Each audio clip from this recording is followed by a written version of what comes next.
The announcement that has just emerged from the Central Bank of Iraq is not merely a financial adjustment. It is the equivalent of a nation deliberately steering its economic ship into an entirely new and uncharted ocean, leaving the familiar but treacherous waters of its past behind. For decades, the story of Iraq's economy has been a single repetitive chapter written in crude oil. Its entire national budget, its import capabilities, its very standing in the global community were dictated by the volatile and often unforgiving swings of the international oil market. This created a cycle of boom and bust that prevented long-term planning, fostered corruption, and kept the true potential of the Iraqi people shackled to a resource that, while vast, was also a curse of dependency. But as of this confirmation, that entire era is officially over. The central bank's big move is a surgical, strategic, and breathtakingly ambitious plan to dismantle the petrodollar system within Iraq and erect a new, sovereign financial structure powered by a strengthened and internationally recognized Iraqi dinar. This is a declaration of economic independence on a scale not witnessed in the modern Middle East, a conscious decision to take control of their national destiny from the hands of global oil traders and foreign political interests. The core of this strategy rests on two revolutionary pillars: a complete and systematic de-dollarization of the domestic economy and a managed revaluation of the dinar to reflect the true, untapped potential of the Iraqi nation, which goes far beyond its oil reserves. Let's be clear, this is not a devaluation or a simple exchange rate tweak. This is a deliberate, policy-driven revaluation aimed at increasing the currency's value significantly and permanently. To achieve this, the central bank is not leaving anything to chance or market speculation. They are implementing a series of concrete, interlocking measures designed to force a paradigm shift. First, they are mandating that all internal trade, especially for large-scale commodities and government contracts, must be conducted exclusively in Iraqi dinar through a new, state-backed digital payment platform. This instantly creates massive internal demand for the currency, moving it from a secondary role to the main protagonist in the Iraqi economic story. Second, and this is the most critical part, they are fundamentally changing how Iraq's oil wealth enters the economy. For the first time in history, a major portion of oil revenues will be converted into dinar at a new fixed and higher official exchange rate before being injected into the national budget. This means the government will be operating with a stronger currency from the outset, funding projects and paying salaries with a dinar that has greater purchasing power. Third, the central bank is backing this financial maneuver with tangible assets. We are receiving confirmed reports that Iraq has been strategically accumulating substantial gold reserves, moving away from purely paper-based forex holdings. This gold provides a bedrock of confidence, a physical guarantee of the currency's value that appeals to both international investors and the domestic population. Furthermore, the bank is linking the currency's value to a diverse basket of assets that includes future revenue streams from agriculture, minerals, and a sovereign wealth fund designed for generational investment, not just short-term stabilization. The message is unequivocal. The value of the Iraqi dinar is no longer just a reflection of the daily oil price. It is now a representation of the total national wealth and the future productive capacity of the country. This transition will not be smooth or without its moments of severe tension. The initial shock to the system will be profound. There will be attempts at capital flight, black markets for dollars will surge, and inflationary pressures on local goods are a very real threat if the supply side cannot keep up with the new demand. The central bank is aware of this and has preemptively announced strict, albeit temporary, capital controls to manage the transition and prevent the kind of economic chaos that could derail the entire project. They are walking a tightrope, but they are doing so with a clear net below them, the long-term vision of a stable, prosperous, and economically independent Iraq. This confirmation is the starting gun for one of the most daring economic experiments of the 21st century, and its success or failure will be studied for generations to come. Now, let's pull the camera back from Iraq's borders and examine the truly global shockwaves that this decision is already generating, because the implications of this move extend far beyond the value of the dinar and strike at the very heart of the global financial order that has been in place since the 1970s. The immediate and most glaring consequence is a direct and deliberate challenge to the supremacy of the US dollar, the world's primary reserve currency. For decades, the petrodollar system has been a cornerstone of American economic power, creating a perpetual, structural demand for US dollars as every country needed them to purchase the lifeblood of the global economy, oil.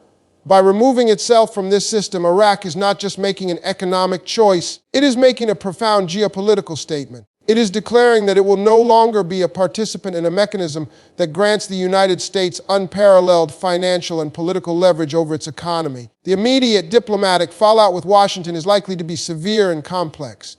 We can expect a period of intense pressure, ranging from stern diplomatic warnings to the potential weaponization of the global financial infrastructure that the U.S. still controls.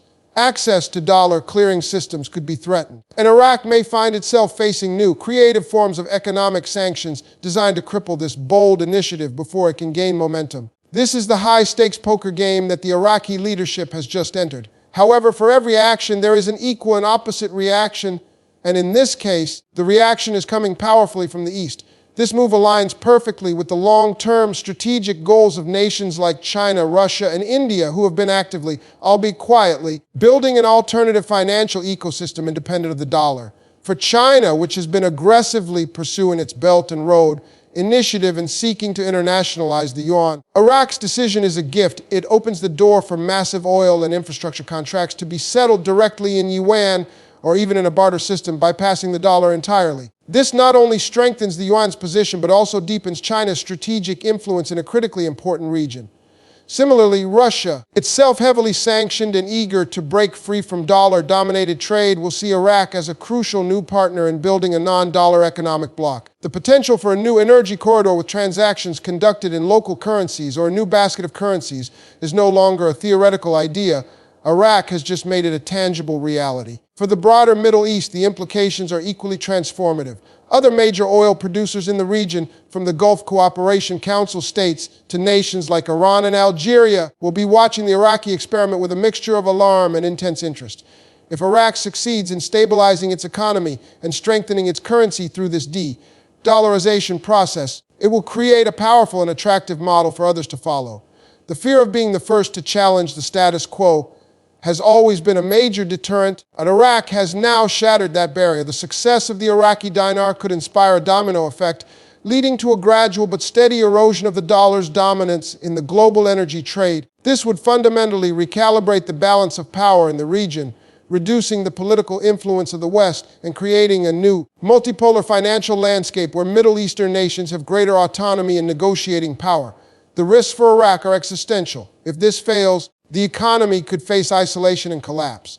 But the potential reward is a legacy of genuine sovereignty and a leading role in shaping the next chapter of global economics. The Central Bank of Iraq hasn't just changed its monetary policy, it has thrown a stone into the pond of international finance, and the ripples are now spreading outwards, touching every shore. So, where does this tectonic shift leave you, the global citizen, the investor, the observer watching history unfold from the sidelines? The truth is, you are not merely a spectator. You are positioned at a rare historical crossroads where a national policy decision has created a tangible, albeit high-risk, opportunity for the wider world. The confirmed move by Iraq's central bank to forcibly revalue its currency is an open invitation to recalibrate your understanding of value, wealth, and global dynamics. For years, the narrative surrounding the Iraqi dinar was shrouded in the midst of speculation, often relegated to the fringes of financial discussion. But that chapter is irrevocably closed. What we have now is an official state-sanctioned and strategically executed economic policy with the explicit goal of increasing the international worth of the dinar. This transitions the conversation from if to how and when. The mechanism is now transparent by severing the domestic economy from the US dollar and creating massive structural internal demand for the dinar through its oil revenue conversion policy. The central bank is engineering a supply and demand shock that is designed to have only one possible outcome: a significant appreciation of the currency's value. This is not a market gamble. It is a nation leveraging its vast sovereign assets to back a fundamental repricing of its national currency. The potential for individual wealth transformation, while not guaranteed, is rooted in a simple, timeless financial principle. If you hold an asset that is officially and systematically increased in value, the worth of your holdings increases proportionally. Imagine acquiring a currency at its current rate and then a government mandate backed by gold and the nation's entire future oil, gas, and mineral wealth revalues it to a multiple of its current price. The result is a direct transfer of wealth from the national level to the individual level. This is the core opportunity that has been presented. However, this window is not static. As the central bank's plan progresses through its subsequent phases, the full implementation of the new exchange rate, the tightening of capital controls, and the international recognition of the new dinar. The accessibility for the average person to acquire the currency at its pre-revaluation price will inevitably diminish and then slam shut. The very design of this policy is to create scarcity and drive value upward. The initial surge, once the new rate is fully activated and backed by the full faith and credit of Iraq's resource wealth, is projected by many analysts to be substantial precisely because it is not left to the whims of the free market, but is being orchestrated as a matter of national economic security. This is a unique moment where macroeconomic policy creates a potential microeconomic windfall. But this path is paved with both unparalleled opportunity and significant peril. The volatility during the transition will be extreme, and the geopolitical backlash from opposing powers could create temporary setbacks and frightening headlines designed to scare away the faint of heart. This is not a journey for those seeking a quick, risk-free profit. It is for those who understand the profound shift happening beneath the surface of daily news cycles, comprehend that the world's financial map is being redrawn, and who recognize that with great risk comes the potential for great reward. The Central Bank of Iraq has laid its cards on the table for the entire world to see. They have confirmed the big move. The information is now public, the strategy is clear, and the countdown has begun. The only question that remains is who is paying attention and who has the foresight to understand what happens next. The world of finance is changing in real time, and information is your most valuable asset. This isn't just about one country's currency, it's about understanding the new rules of the global economy. If you found this deep dive valuable, if it made you see the bigger picture, then you cannot stop here. Your journey to becoming truly financially literate starts now. Because it tells the YouTube algorithm that this is important quality content that should be shared with other critical thinkers. Because we are just getting started. And the next video we're releasing will break down the 5 immediate steps every savvy observer should be taking right now in this new economic environment. Information you will not want to miss. But most importantly, I need comment below. This is a complex and historic event. What do you think the biggest opportunity is? What is the single greatest risk? Your perspective is crucial. Let's build a community of knowledge and navigate this new frontier together. The conversation starts now, and your voice is the most important part of it.